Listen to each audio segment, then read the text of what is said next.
down at Regent University, and someone that does these great webinars, also a candidate for president, and she's a former congressman. Congressman Bachmann, Dean Bachmann, you were the first to kind of bring this to our attention. You were in the war room last week. Walk us through, because people are just getting their hands around it right now. We're going to have Frank Gaffney on, Dr. Naomi Wolf. What exactly is going on in Geneva at the World Health Organization, and how do we get so far down the road of it looks like signing something that's going to expand the sovereignty, the ability of the World Health Organization in Geneva, controlled by the Chinese Communist Party, to affect the sovereignty of the United States of America?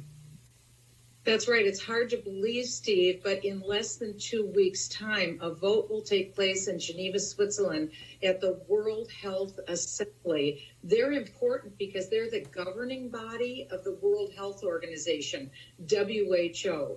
This authority that they would be given would impact 99.4% of all the people in the world. There are 193 nations belonging to the UN.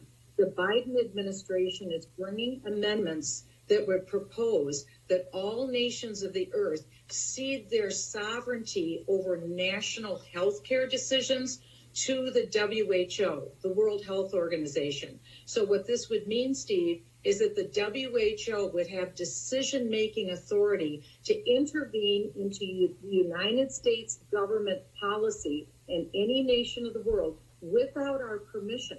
So, for instance, the lockdowns where you see 26 million people today locked down in Shanghai, China, they can't leave their apartments or homes. The WHO would have the authority to be able to impose that here in the United States for whatever pretext they want. They don't have to show data. They could do this. What this does, Steve, bottom line, is it creates a platform for global governance. Global governance through the WHO. This is what people need to know. It's time sensitive.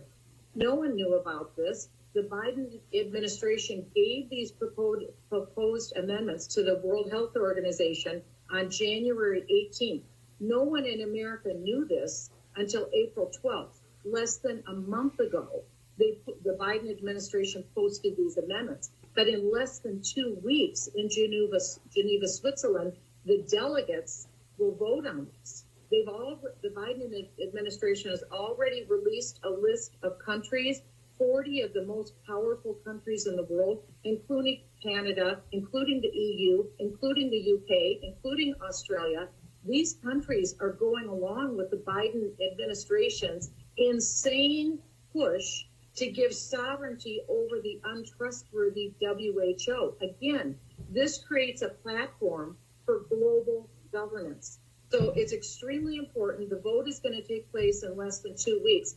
And no one effectively knows about this happening, but people are starting to know.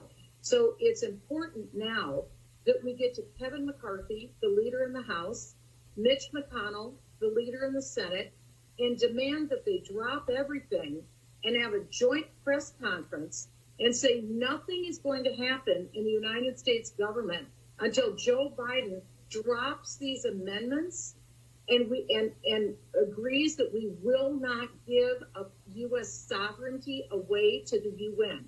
This is the biggest global power grab that we have ever seen in our lifetimes. And if this goes through, nothing else matters, because the vote that takes place May 22nd through 28th in Geneva, Switzerland, goes into effect in November, which means it won't matter which party wins the elections in November, because global authority will have already transferred to the WHO. That's why this is so important, and it's why we have to get the U.S. Senate involved, the U.S. House involved, so they stop this dead in its tracks right now, or we lose authority here in the United States.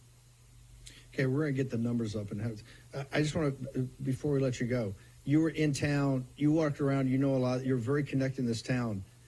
The Republicans were completely clueless about this. Do you think that's because they want to be clueless? I mean, how could you miss something this big? Did they want to be clueless, or do you think they're absolutely just didn't understand what was going on here? Steve, I lived in that world. They live in a bubble. The bubble is called money.